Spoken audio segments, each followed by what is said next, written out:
এই আমরা এসছি এখন সূর্য মন্দির, কোনারক সূর্য মন্দির। দেখো কত সুন্দর, কত সুন্দর পরিবেশ, চারিদিকের পরিবেশটা খুব সুন্দর। একটা ছোট্ট ভিডিও করলাম, তোমাদেরকে শেয়ার করব।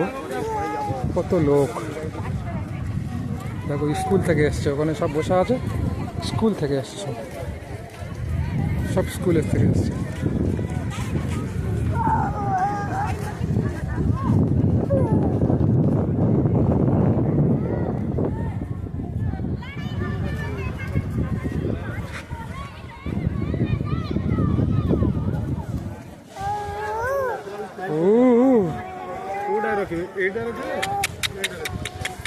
সুন্দর মাম্মা মাম্মা মাম্মা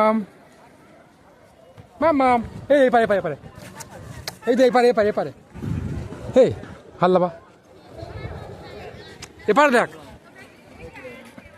এপারে দেখ, এপারে দেখ। হা মাম্মা মাম্মা, সোনা মাম্মা, কাঁদবে না, কাঁদবে।